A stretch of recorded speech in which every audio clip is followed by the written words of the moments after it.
نو دا ډېر عظیم الشان صورت دی سورة الفاتحه. په دې کې ټول توحید الله ذکر کړی. او ګوره دا فایده الله د قرآن ابتدا د توحید نه کړې ده. نو دې نه موږ ته دا درس میلاویږي. الله دا خبره موږ ته ښیي چې تاسو به هم د هر څه کې عقیده مخکې کوئ. لکه بعض ملګري داسې دي هغوی چې کله دعوت کوي یا تبلیغ کوي نو شروع د مانځه نه کوي، یا شروع د زکات نه، یا شروع د جهاد نه، یا شروع د ذکر او اذکار نه.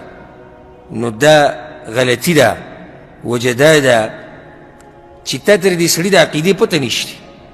دا سړی که شپېته کاله الله ته ولاړ او منځونه کوي او عقیدې د توحید نه وي نو الله ته د عمل نه قبلوي. دا سړی که ډېر زکاتونه ورکړي او دې عقیده کې شرک یې الله یې ترې نه قبلوي. دا سړی که ډېر جهادونه کوي او اذکار وي نو بنیاد دا دی شروع به د څه نه کوي؟ شروع به د توحید نه کوي.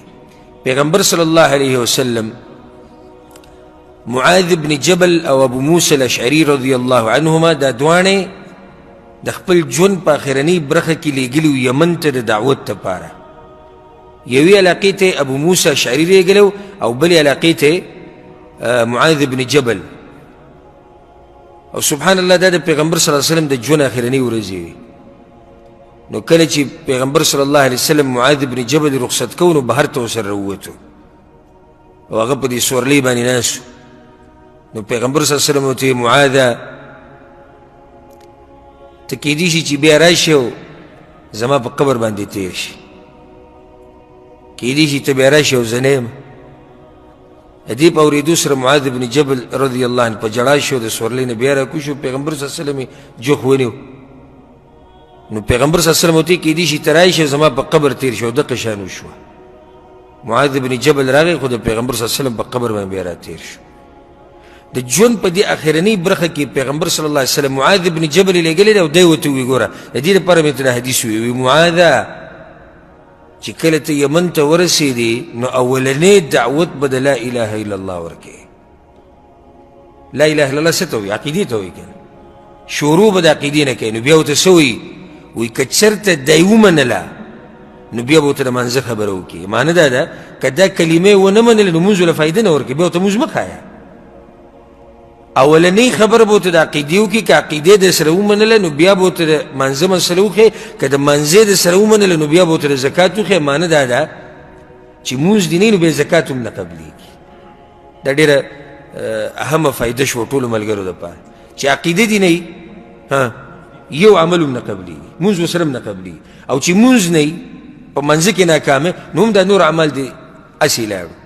ولې ځکه چې حدیث کې دا راځي چې اولنۍ تپوس به د قیامت په ورځ د الله په حقونو کې د څه په باره کې کېږي؟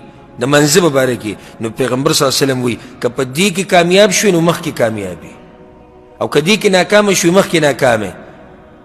نو اوس یو سړی د ډېر عبادتونه یې کړي دي او مونځ یې نه دی کړی او دی په منځه کې ناکامه شو، مخکې هم ناکامه شو.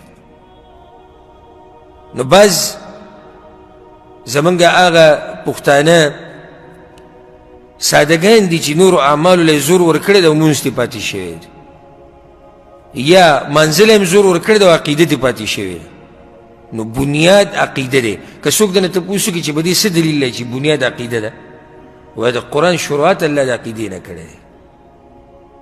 الحمدلله رب العالمین دا عقیده ده که الرحمن الرحیم دا عقیدې سره تعلق ساتي. مالک یوم الدین عقیدې سره تعلق ساتي. ایاک نعبدو خاص تا بندگی کو دا د عقیدې سره تعلق ساتي.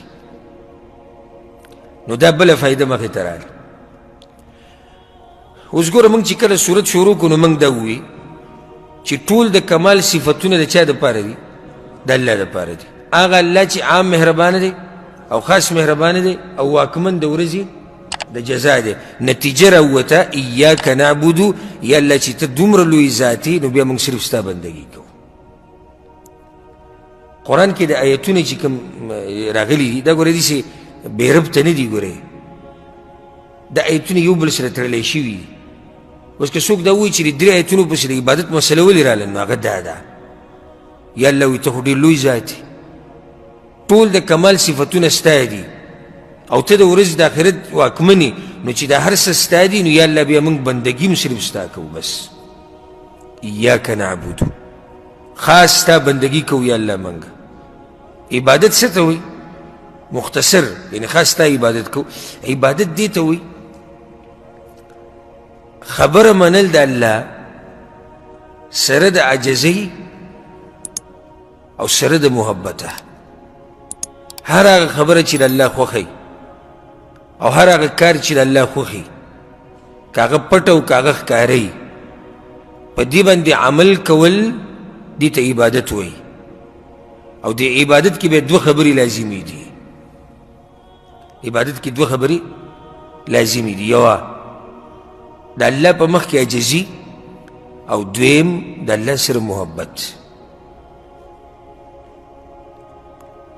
دا خوندوره خبره ډیره د الله سره محبت او الله ته عجزي په عبادت اصل د عبادت بنیاد هم دا دی الله ته عجزي موږ د عبادتونه ولې کوو الله ته ځان عجزه کوو دی بنیاد دی الله ته ځان ولې عجزه کوې ځکه چې الله سره د محبت دی موږ د تندې راوالو دا په انسان کې قیمتي ځای دی دا بنیاد دی دا موږ دا تندې راوالو او الله ته په خاورو کې کیدو په ځمکه کې کیدو خو د هغې د لاسه زموږ هغه زړه خوشحاله شي او یو انسان ته چې ته معمولي داسې ټیټ شي داسې معمولي نو ځان به درته ذلیله ښکاره شي وجه دا ده چې د الله په مخ کې ځان ذلیله کولو کې خون پروت دی دا خون پکې په دې دی ځکه چې زموږ سره محبت دی اوس که موږ ټول عمر الله ته د تندې په خاورو کې ککړ کړو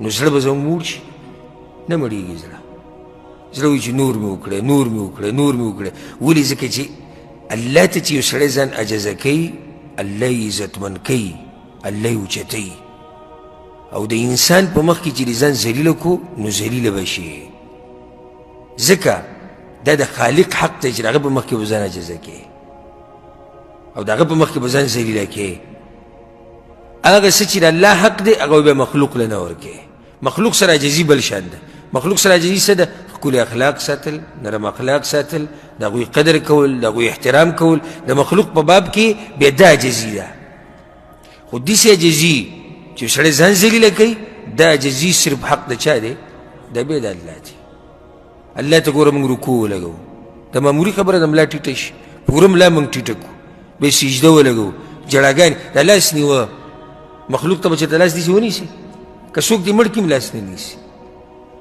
ډېر داسې شتي چې د لوږې نه مړه شوي دي ښه سختې پرې دي ښه حالات یې کمزوري دي خو مخلوق ته لاس نشي نیوی او الله ته موږ لاس ونیسو په هغې هم دا زړه سم داسې کولاو شي دا سینه هم څه شي پراخه شي داسې الله ته م لاس نیولي سم خوند کوي د الله ته چې لاس نیولي داسې او د الله په مخ کې د عجزي او الله ته چې دا جړاګانې کوي په دې کې یو ناشنا خوند پروت دی چې الله ته جړاګانې کوي خو دا عبادت نن سبا ورک شوی د الله ته جړاګانې کول وجه دا ده چې هلته زمونږ هغه عبادت هغه مرتبې ته نه دی رسېدلی زمونږ هغه توجه هغه درجې ته نه دی رسېدلی ځکه چې موږ چې دعاګانې غواړو خو عادتي دعاګانې دي اکثر دعاګانې څه دي عادتي دي لکه اکثر زمونږ د پښتانه چې منځنه به دعا کوي فرض منځنه به دوی ته یو عادت جوړ کړی نو لاسونه خو به یو داسې نیولي داسې او بیا به داسې ګوري او بیا به داسې ګوري او بیا به هغه لاسونه راولي مخله به یې راواچي دا دعاګانې الله قبلوي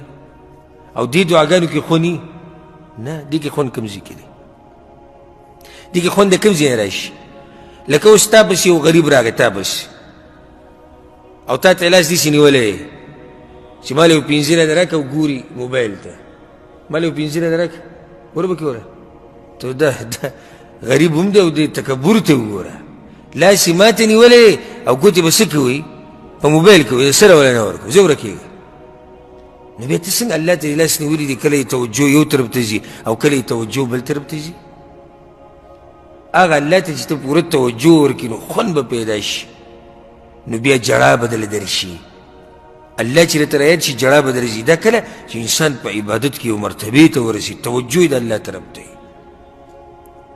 چې کله د الله طرف ته توجه جړا به درشي چې الله ته توجه نشي تاله جړا نه درشي څومره خلک به یې چې د الله د یېرې نه به جاړي او د سترګو نه به یې اوښ کتلي ډېر لږ خلک به د شمار خلک به حالانکه دا اوچته مرتبه الله دوی له ورکړې ده. حدیث کې دا راځي پیغمبر صلی الله علیه وسلم وایي چې 7 یظلهم الله فی ظله، شپږ اووه کسان دي، اووه قسمه خلک چې الله به د قیامت په ورځ د خپل عرش په سوري کې ودروي. اووه قسمه خلک دي. هغه اووه قسمو کې یو څوک دی ورجل ذکر الله خالیا ففاضت عیناه، یو سړی دی ځان له یوازې ناست دی، الله ورته رایاد شو، د سترګو نه اوښکې روانې شو. دا سړی به د عرش په سوري کې ودرېږي. دا ګوره لوی عبادت دی چې یو سړی ځان له ناست او الله ورته رایاد شي او په ژړا شي. نو الله دې دا قسم عبادت موږ ته نصیب کړي او الله دې د دې عبادتو خوند زموږ په زړه کې پیدا کړي. ما خبره دا کوله چې په عبادت کې دوه خبرې لازم دي. څه؟ الله تعجزي سره د محبت، او چې محبت ته نه ته به عبادت هم نشي کولی. لکه اوس ګوره یو سړی راغی د شپې په تیارو کې راپاسېد، خلک ټول ویده پراته دي او دی راپاسېد الله ته ودرېد او اوږد لمونځ یې وکړو، اوږده سجده، اوږده رکوع او جاړي او تلاوتونه کوي. دا چې محبت نه کېږي؟ نه، دا محبت ته په اصل کې. څومره چې ستا د الله سره محبت ډېري نو دومره به ستا عبادت کې خوند ډېري او دومره به د عبادت اوږدي. او دلته بیا بله مسله، ایاک نعبد، خاص بندگی کوو منګه د چا؟ د الله. بندگی نه عبادت. عبادت لپاره دوه خبرې لازم دي. موته او هر سړی دا غواړي چې زموږ د عبادت څه شي؟ قبول شي. چې ته دا وایې چې زما عبادت قبول شي نو دوه خبرې لازم دي. دوه خبرې د عبادت ته قبلېدو دپاره لازم دي. یوه، په دې عبادت کې به اخلاص وي. اخلاص معنی څه ده؟ چې د عبادت به خالص د الله دپاره وي. دویم، په دې د عبادت به په طریقه د رسول الله صلی الله علیه وسلم. نو دوه خبرې شوي، که مختصر یادې او یې لیکي، نو یو اخلاص او دویم متابعت. اخلاص یعنی چې د عبادت د الله دپاره، متابعت معنی ده چې د عمل د پیغمبر صلی الله علیه وسلم په طریقه. دا خبره ته ذکر کوم ټول به کې راجمع شي. د عبادت په باب کې خلق سلور قسم دي، ټول خلق سلور قسمو کې راځي. یو هغه دی چې نه پکې اخلاص شته او نه د پیغمبر تابعداري شته، دا خو تباه او برباد دي. نه اخلاص شته او نه تابعداري شته. دویم، اخلاص پکې دی، تابعداري پکې ده، د بالکل کامیاب خلک دي. لکه یو سړی عمل کوي صرف د الله دپاره کوي، د الله د راضي کولو دپاره کوي او په طریقه د پیغمبري کوي، دغه کامیاب خلک دي. دا دویم قسم خلک شو. دریم قسم خلک هغه دي چې هغوی سره عمل کې د پیغمبر تابعداري کوي، عمل کې د پیغمبر تابعداري کوي خو اخلاص پکې نشته. نو د دوی د عمل الله نه قبلی او دوی د شرک په یو قسم کې پراته دي. مثال په لدر کوم خبره به واضح شي. اوس موږ د ماسوتن د مونځ وکړو، ټولو ملګرو د ماسوتن مونځ وکړو. اوس یو سړي موږ سره مونځ وکړو، په دې ماسوتن په دې جمع کې ولاړو او بالکل د پیغمبر په طریقې مونځ وکړو. متابعت خو پکې شته، هغه یو شرط پکې راغی. خو دا مونځ دې دپاره وکړو چې خلک مې صفت وکړي، یا یې دې دپاره مونځ وکړو چې دا پلانې او علانې مې ویني، یا د دنیاوي بل څه مقصد دپاره مونځ وکړو. دا ریاکاري ده او ریاکاري د شرک په اقسامو کې یو قسم دی. نو د اعمال او هر څه لړو برباد شو. یو حدیث کې دا راځي، الله وایي چې زه بیزاره یم د هغه عمل نه چې څوک یې وکړي او ما سره پکې شریک پیدا کړي. الله دغه عمل نه غواړي. الله هغه عمل خوښوي چې صرف د هغه دپاره بس. نو دا دریم قسم خلک شو. څلورم قسم خلک هغه دي چې عمل کې اخلاص شتي خو د پیغمبر تابعداري نشتي، نو دې ته بدعت وایي. دا عمل مردود دی. حدیث کی راځي کنه مشهور حدیث دی من عمل عملا ليس عليه امرنا فهو رد. چا چې دې عمل کو پیغمبر وایي چې زمونږ په امر نو په دې دین کې اصل نو نو دا عمل مردود دی. مثال سره خبره واضح شي. یو سړی دی د ماسخوتن مونځي 15 رکعات وکړو د الله دپاره خالص، سم خیال دی نه قبلېږي. ولې؟ ځکه چې د پیغمبر تابعداري نشته. نو دا فایده یاده کوي او په زړه یې ولیکئ چې د عمل د قبلېدو دپاره څو خبرې لازم دي. نه، دوه، یوه اخلاص او دویم متابعت د پیغمبر صلی الله علیه وسلم. بیا موږ وایو چې په دې باب کې خلک په 4 قسمه دي. یو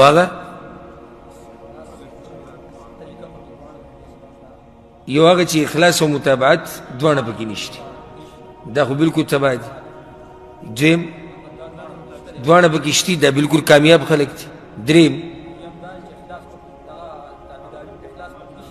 اخلاص پکې نشته، تابعداري پکې شته، د عملو الله نه قبلې. څلورم اخلاص پکې شته، تابعداري نشته، دا بدعت دی، دا عملو الله نه قبلې.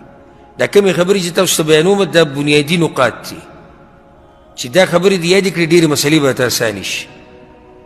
ته بیا به څنګه معلومې چې دا عمل به د الله په نس قابل قبولي او که نه وي، نو دې خبرو کې به یې سوچ کوه. دا کومې چې ته ما وکړې ایاک نعبد و ایاک نستعین، خالص تا بندگی کوو یا الله. ځکه اول وي ایاکا ستا بندگی کوو، منګه داسې ونه وي بندگی ستا کوو. ولې داسې دا ایاک را مخکې کوو؟ دې دپاره چې یا الله صرف ستا بندگی کوو، ستا نه علاوه د بل چا بندگی نه کوو. د دې دپاره ایاک را مخکې کوو. بله خبره ایاک نعبدو بیا څه دي پسې و ایاک نستعین، او خاص ستا نه مرسته غواړو.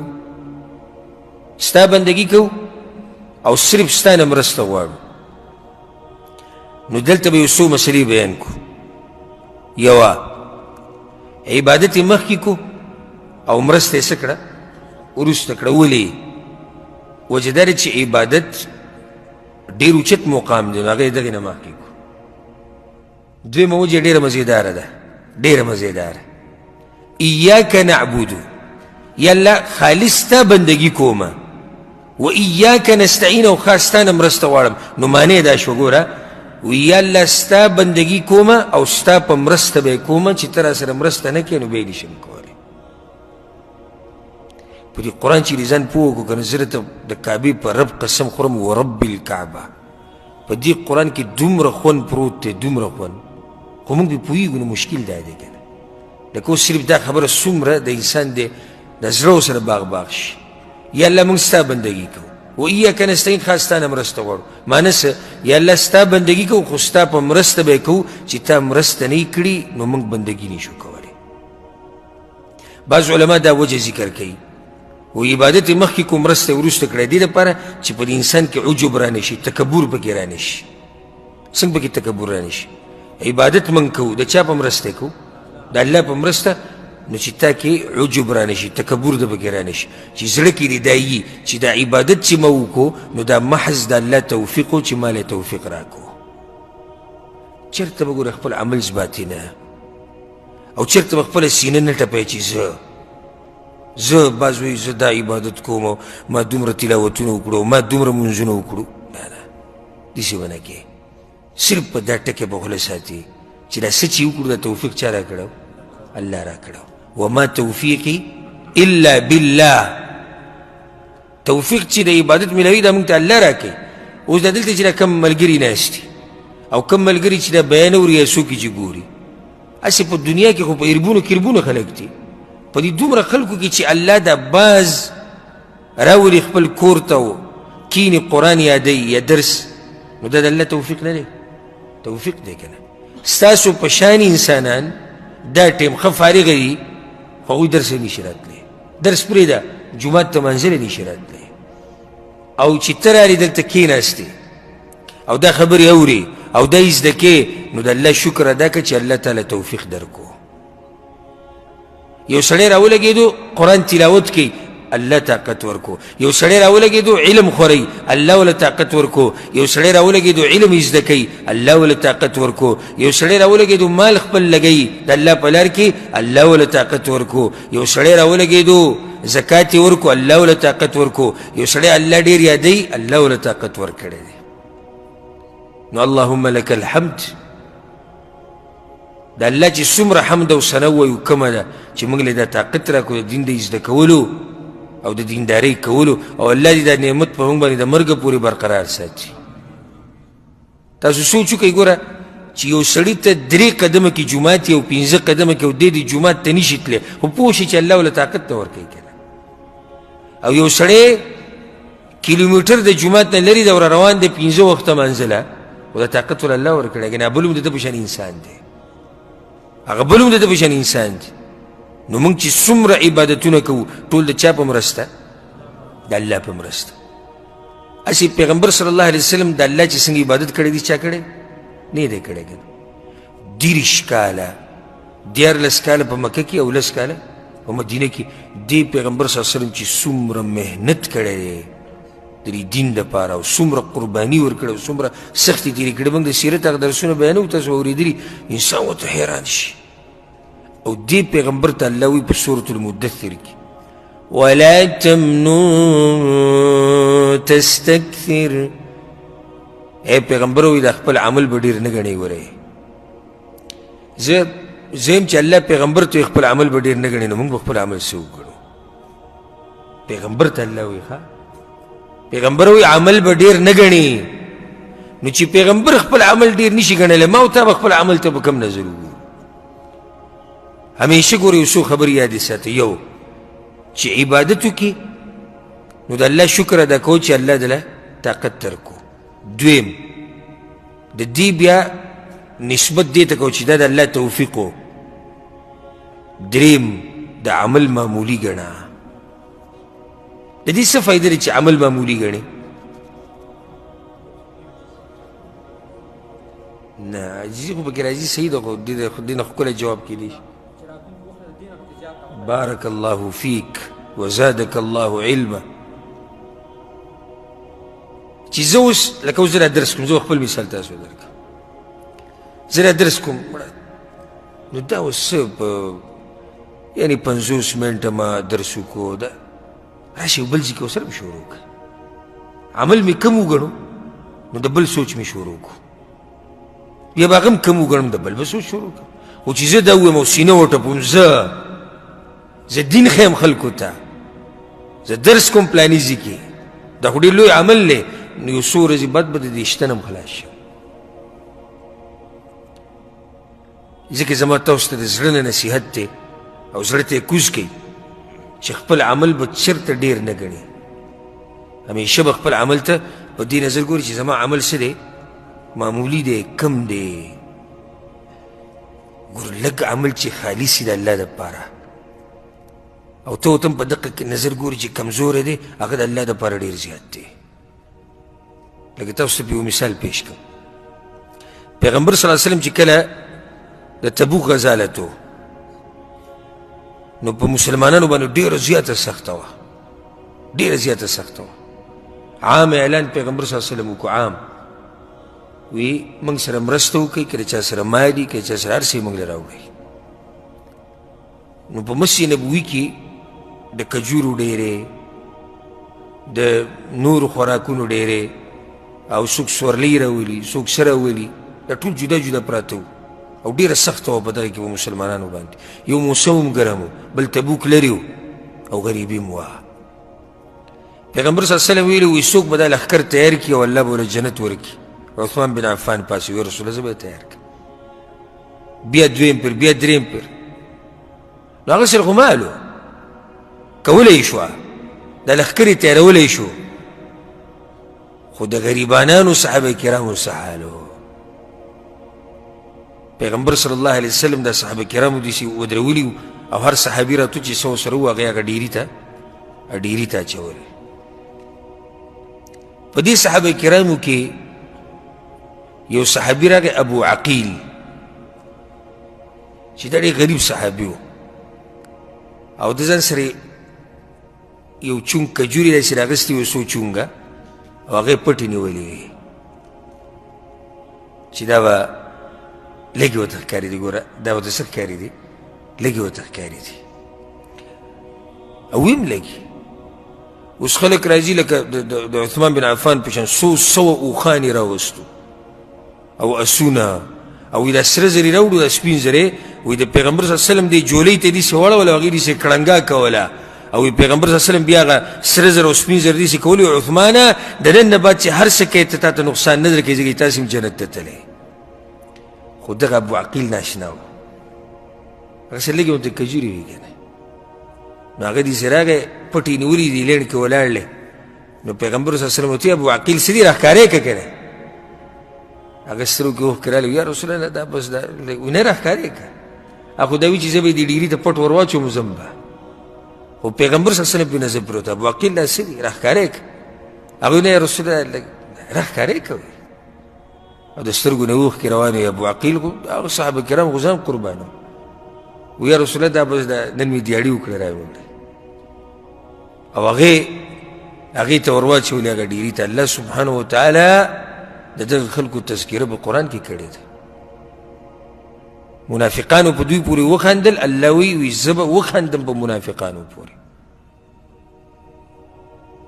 ولې دا لږ عبادت و دا لږ و د کجورې ډېرې نه وي لږې وي خو الله ته ګرانې وي ولې الله ته ګرانې وي اخلاص و پکې او ابو عقیل لږې ګڼلې عجزي وه او لږې دي ډېرې ورته ونه وي پټې ساتلې یا رسول الله ګور او بل خپل عبادت پټول یا رسول الله بس دغه نه ورته یو راښکاره یې کړو چې راښکاره یې کړی و د سترګو نه یې اوښکې را روانې وي سورت توبه کې دغه باره کې به ایتونه نازل شوي دي چې کله منافقان د خلکو پورې وخندل الغرض زما خبره دلته اوږده شوه د عبادت کې او مرسته کې خو هغه دا وه خبره د فایدې دپاره مې وکړه چې زموږ د عبادات داسې شي چې الله یې رانه قبول کړي ایاک نعبد و ایاک نستعین خاستا بندگی کوو منګه او خاستا نه مرسته غواړو دلته یو فایده د انسان نه مرسته غوښتل شرک دی همیشه جایز دی نه همیشه جایز دی او نه همیشه منع دی بعض خلک داسې وایي د غیر الله نه مرسته غوښته کفر او شرک دی نه وضاحت یې وکړه د غیر الله نه مرسته غوښته په هغه څه کې چې هغه د الله کاري دا کفر دی لکه اوس یو سړی یو بابا ته یو پیر ته را مدد شوی او هغه مړلی مرسته ترې غواړي یا ورځي ماله بچي راکړه بچي ورکول د چا کار دی او د الله کار دی یا زما جون اوږد کا دا خو د الله کار دی او زه تا ته اوس داسې ویم زه ګاډي ته سامان خېجم پلانیه راشه دا سامان راسره وخېجوه دا مرسته غوښته دي که نه خو دا جایز دی ولې ځکه چې دغه سړی یو خو ژوندی دی دویم حاضر دی دریم په دې کار طاقت دی چې درې خبرې پکې دا سړی به څه ژوندی به حاضر به طاقت به د حاضر قید اوس سره موږ ولې ولګو لکه اوس یو سړی په پاکستان کې دی او ته ورته دې ځینې چغې وایي دا ناروا ده یو سړی مړلی ناروا ده شرک په زمره کې راځي یو سړي طاقت نشته دا کار د الله دی دا هم شرک کې راځي نو دا درې خبرې پکې لازم دي دا سړی به څه ژوندی به حاضر به او په دې کار به طاقت وي اهدنا الصراط المستقیم وښایه موږ ته لاره نیغه وی الله موږ ته وښایه لاره نیغه دې کې یو ښکلې معنی پرته ده هغه دا ده ایاک نعبد و ایاک نستعین یا الله ستا بندګي کوو او ستا نه مرسته غواړو نو ستا بندګي کوو نو د دې خپلې بندګۍ دپاره راته لاره نیغه وښایه چې ښه بندګي دله وکړو دا یې تغییر حدیث وتړلی شو اهدنا الصراط المستقیم یا الله وښایه موږ ته لاره نیغه دا دعا ده دا اوس دعا وغوښته که نه نو دلته یو بله فایده یې زده کوي کله چې دعا غواړي نو اول به د الله حمدونه او ثناګانې ووایي بیا به دعا غواړي ډایرکټ دعا مه شروع کوه لکه ته لا سوچېده که نه یا الله ما وبخه یا الله په ما رحم ډایرکټ مه شروع کوه اول د الله حمد او ثنا ووایه اللهم لك الحمد یا الله ستا حمدونه یا الله ستا ثناګانې ووایه یا الله ته ډېر لوی ذات یا الله ته ډېر کریم ذات یا الله ته ډېر مهربانه ذات او بیا خپله دعا ور مخکې کړه چې کله ته د الله صفات وي، حمدونه وي، ثناګانې وي، الله په دې خوشحالي.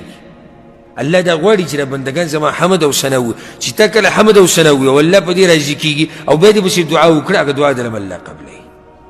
دلیل په دا صورت دی. اول تا څه ووي؟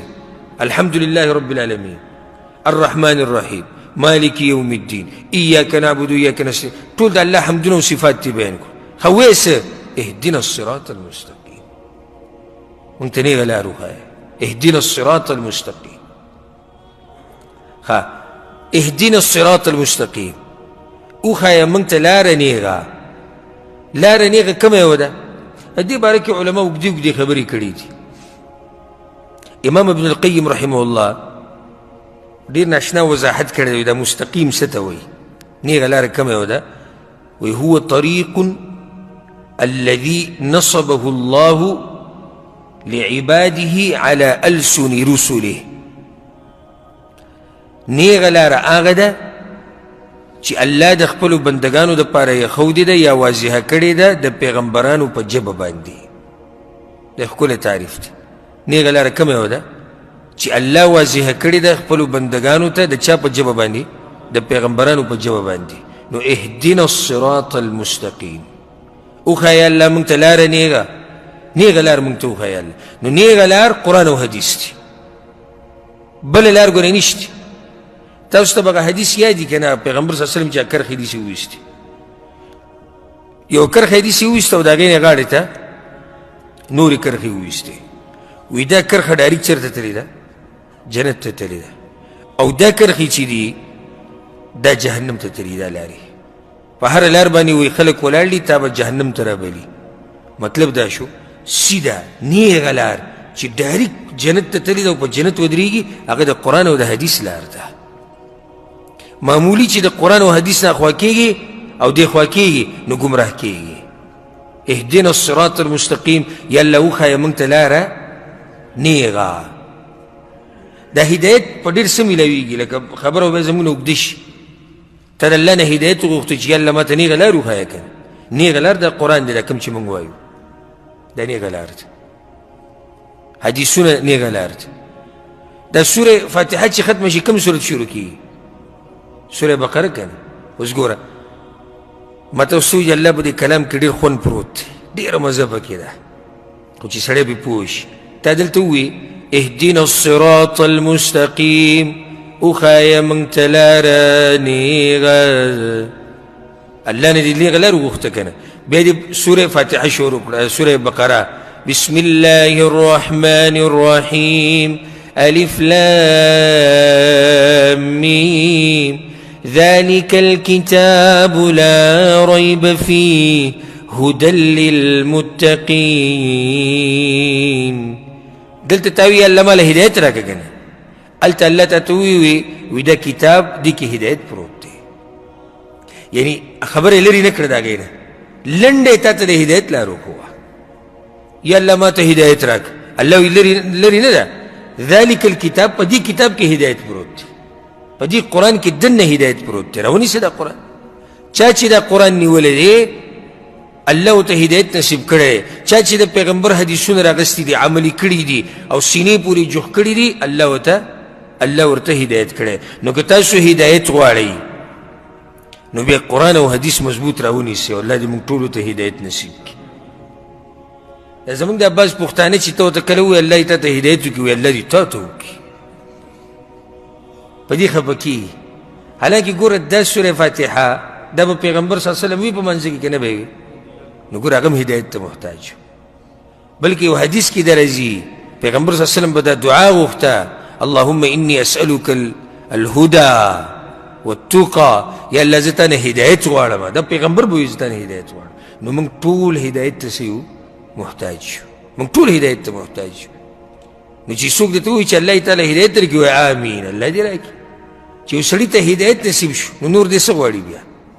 هدایت خو هغه اوچت نعمت دی چې الله هدایت څه معنی ده؟ چې الله ستا مخه جنت ته کړي. نو موږ کې کوم سړی دې خبرې ته نه دی محتاج؟ هر یو محتاج، هر یو دې ته محتاج دی چې الله زموږ مخه څه ته کړي؟ جنت ته کړي. او موږ له توفیق راکړي چې قرآن او حدیث باندې عمل وکړو. خدا لار کم یو دا اهدنا الصراط المستقیم لار دا چا دا صراط الذین انعمت علیهم لار دا کسانو چی نعمت کڑی دیتا پاگوی باندی دلتا دا خبر یادا کا دیسی لار بند نرانیسی چی ستا پی مشران نئی دیسی لار بند نرانیسی چی سوک پی نئی مشران نئی تاوی اللہ ما نیغی لاری تراوڑا کر نو بنیغی لار بانی مخی مشران تیر شوی انعمت علیہ انعمت علیہم یا اللہ تا پی انعام کرد اگوی پلار میراوانک انعمت علیہم انعام اللہ پا چا باندی کرے سورة النساء کشتی کن ومن یطع اللہ ورسولہ چاچی اللہ دا اللہ دا پیغمبر تابداری اکڑا فأولئک مع الذین انعم اللہ علیہم من النبیین والصدیقین والشهداء والصالحین تاوی یا اللہ مدعا خلقو پلار روان که چی تا پی سکڑے دے انعام دی پی کڑے خاص نعمتون دی ورکڑی اگر سوک دی چی اللہ پی انعام کردے دے نبیین پیغمبران صدیقین رشتینی خلق شہداء شہیدان صالحین نیکان خلق نو تاوی یا اللہ مد دوی پلار روان کا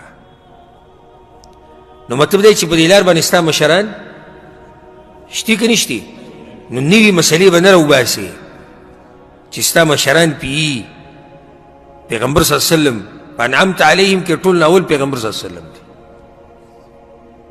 بے نور پیغمبران صحابہ کرام دا طول پا دا غلار تلیز نو دے کی بلا فائدہ اکثر ملگری چی اللہ تا دا حق نصیب کی گندے یری گی وزے یوازی ما سیما یوازی مزو با کلی کی سکو معاشرہ ما تا غلط دا او سکرہ توابی وی او سکرہ تبیدین وی او مور پلار سر دشمنی کئی او مور پلار می نپری دی او زسو کما زپر الار یوازی نی سنگ یوازی نی دیزی نیتا ثابتوم جی یوازی نی اهدنا الصراط المستقیم یا اللہ ما توخی نیغ لار یرد نیغ لار خو سید خو زو پی یوازی نانا یوازی نی صراط الذین انعمت علیہم لار دا خلقو چا اللہ پی انعام کردستانا مخی پا دی لار تلی دی نو تا یوازی نی یریگا ما نو پا حق کے چا اللہ دیتا حق نصیب کو کر اللہ دیتا توحید عقید نصیب کرا اللہ دیتا پیغمبر صلی اللہ علیہ وسلم تابداری نصیب کرا بیا با یریگی نگو رے تا پا دی لار بانی یوازی نی دیر خلق پا دی لار بانی تلی دی چاگه اس دنیا کی نشتی او دیر پی وشتی روان دی نو تپ دی لار بانی یوازی نی دا یو فائدہ شوا پیغمبر صلی اللہ علیہ وسلم دا تذکیرہ کردی دا چرا انعمت علیہم سوک دی چی پا دی لار بانی تلی دی ما انا علیہ و اصحابی پا کم طریقہ من دی چیزا عمل کم او سوک صحابہ کرام دا نیگا لار دا او اللہ انعام کردی پا پیغمبر بانی مو پا صحابہ کرام بانی نو تاسو بلار گوره دا غوی مضبوط رانی سی دا دین دا مشرانو دا سلف صالحینو سلف صالحین چا تویلکی صحابہ کرام تابعین او بیتبا تابعین دا غدری پیڑی دی غورا چی پیغمبر صلی اللہ علیہ وسلم دا دوی صفت پا حدیث کی کڑے نو تب دوی پا نقش قدم سی دا زان نبا نیو مسئلے او بدعات او خرافات با نرو باسی دا زان نبا پا دین کی نوی ٹانکے نلگے صراط الذین انعمت علیہم لار داغ کسانو چی تا نعمت کرده پا غوی باندی غیر المغضوب علیہم ناغ کسان چی غضب کرده شویده پا غوی وللضالین او نگمراهان دی یعنی یا اللہ ما پا نیغلار روان که نیغلار دا چا دا چی اگر اللہ پی انعام کرده خود دوی دا لاری نمی اللہ ساتا یا دا صفت دا خلقو چا اللہ پی انعام کرده چا گوی تا اللہ پا غضب کی نده و نگمراہ دی نو یا اللہ ما دا آغا خلقو دا لاری نساتا چی تو تا پا غضب کی او یا سدی گمراہان دی غیر المغضوب علیہم مشہور تفسیر علماء ذکر کیوی دین مراد یہود دی وللضالین او گمراہان دین مراد نصارا دی اگر کدا ایتون عام دی نو منگ باقی صفت بیان کچھ یہود کی ہو یهودو کې دا چلو چې علم ورسره او عمل ورسره نو، او نصاراو کې دا عادت دی چې عمل ورسره شتي خو علم ورسره نشتی. نو دې کې تا ته اشاره ده ای مسلمانه چې ځان به د یهودو او د نصاراو د صفاتو نه لرې ساتي، علم به کې او په علم به عمل کې. کم سړي سره چې علمي او عمل ورسره نه وي دکې صفت د یهودو دی، کم سړي کې چې عملي او علم ورسره نه وي نو صفت د نصاراو. یو سړي سره علم دی عمل نه کوي دا خو صحیح ده، واضح ده چې دا په کږه لار روان دی. یو سړی عمل کوي او علم ورسره نشي دکې څه چل دی؟ چل پکې دا دی کم سړي سره چې علم نه او عمل کوي نو اکثر عملي غلطي، کم سړي سره چې علم نه او عمل کوي نو اکثر عملي صحیح غلطي. علم په رڼا کې چې کوم عمل وکړی شي نو هغه د دین هغه کوم تله چې کومه ده د دین چې کومه تله ده په هغه تله کې هغه عمل پوری او برابري. نو ځکه دا دوه قسمه خلک ذکر شو. دلته به ته یو فایده ذکر کړم بله. په دې صورت کې درې ډلې ذکر شوې. کومې کومې ډلې؟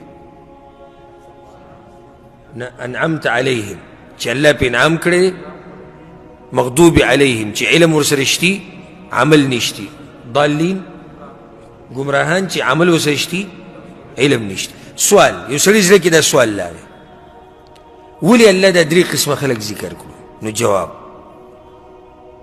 دې ته غوږ کېده او په غور سره واورو. جواب یې دا دی ټول انسانان په دې دریو کې دننه راځي. د الله سبحانه وتعالی خبرې ګوره ډېرې ناشنایي.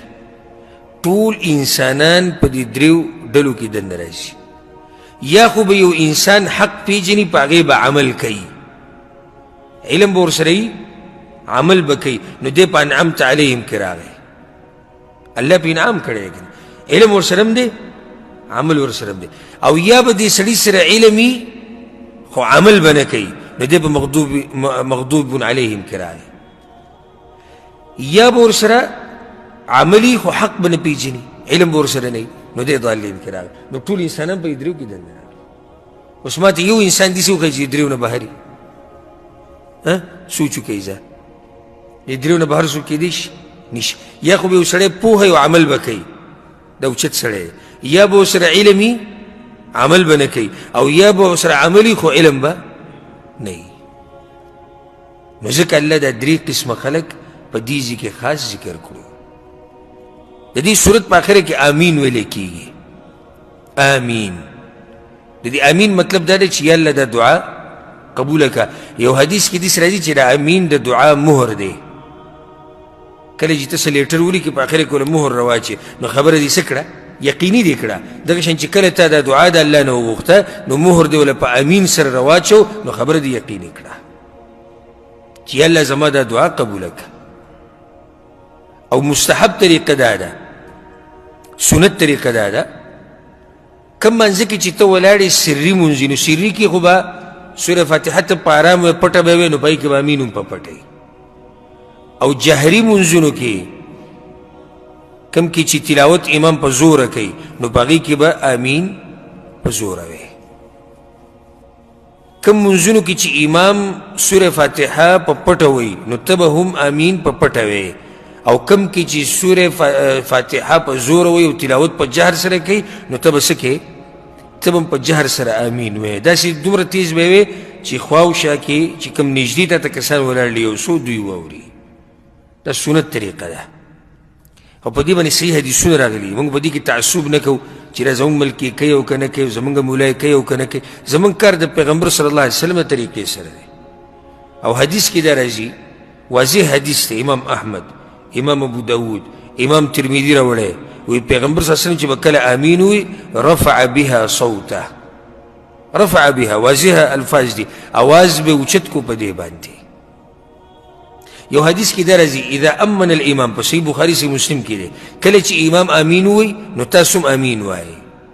نو چې امام امین په پټه ووایي موږ به واورو؟ موږ به نه اورو. نو څنګه یې موږ ووایو؟ نو دې نه ثابته شوه چې په جهري منځونو کې به امام هم امین په زوره وایي او مقتدیان به هم امین په زوره وایي. دې سره زموږ د صورت اختتام ته ورسېدو. دا درس هم اختتام ته ورسېدو او زه به یو پیر بیا دا صورت ویمه سره د ترجمې لفظي ترجمې چې کومو ملګرو کم ملګري یادوي چې هغوی ته آسان شي. اعوذ بالله من الشیطان الرجیم پناه غواړم په الله سره د شیطان رټلی شوي نه. بسم الله الرحمن الرحیم خاص په امداد د نوم د الله شروع کوم چې عام مهربان او خاص رحم کوونکی دی.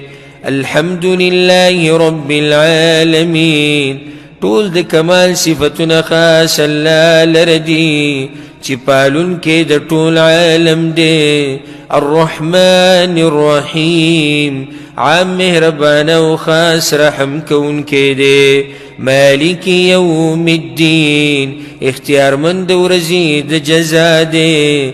ایاک نعبد خاص تا لره بندگی کوو من و ایاک نستعین او خاص تا نه مرسته غواړو. اهدنا الصراط المستقیم وښایه موږ ته لاره نیغه. صراط الذین انعمت علیهم لار دغه کسانو چې نعمت کړی دی تا په هغوی باندې.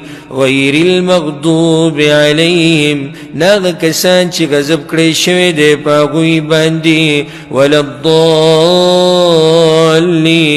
او نه ګمراهان دي. کوم ملګری به واورئ؟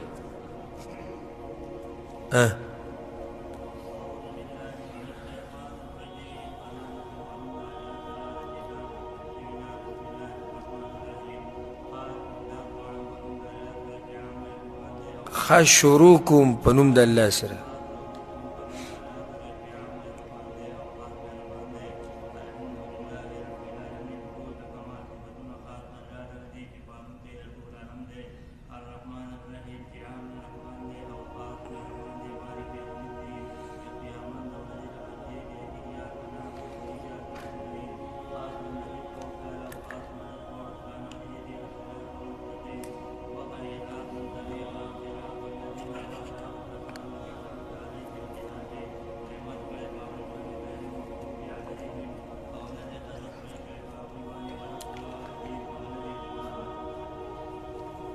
بل څوک ته اورې؟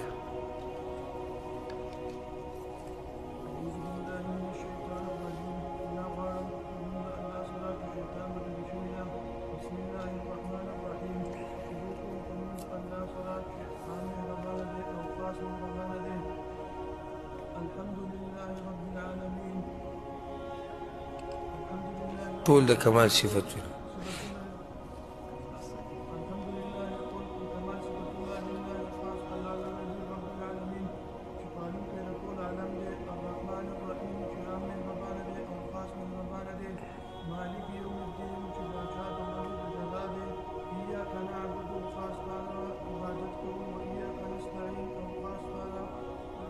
مرسته غواړو.